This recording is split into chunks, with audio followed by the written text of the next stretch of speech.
وعلى صفيح حديثه الساخن أصبح المنحبكجي ثوريا، واستيقظ من نومه فوجد نفسه يهتف هتافا وطنيا.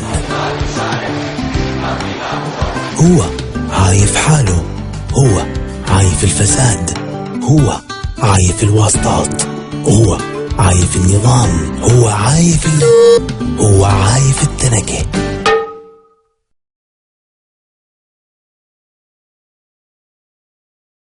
ماذا قالوا عن الحب في سوريا؟ قال بيقولوا الحب خدعة، هذيك الحرب خدعة ايه؟ بيقولوا الحرب خدعة معناته، ومن خدع الحرب الحب. يحبون ضريبي إيش بدن واحد يقول للتاني ايه؟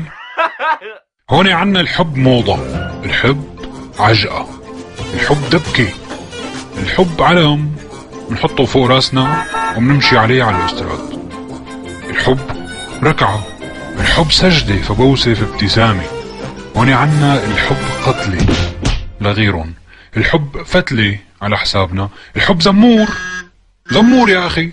الحب برنامج، أحيانا بيكون برنامج حوار، أحيانا بيكون برنامج مسابقات، ودائما الحب له جائزة. يمكن للكنزة أن تحب، وللعلم أن يحب، وللسيارة أن تحب، ولعلبة السمنة كمان بتحب، وللقنوات بتحب، والراديوات بيحبوا، والأغنية بتحب. ولا يمكن لهم جميعا أن يحبوا سوى ذات الحب. ليش؟ لأنه الحب خالد. الحب بالعطل الوطنية، وعند الضرورة العفوية، يعني بعد كل مظاهرة مقموعة.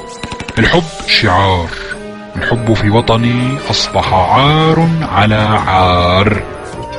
عار، لك الحب عار.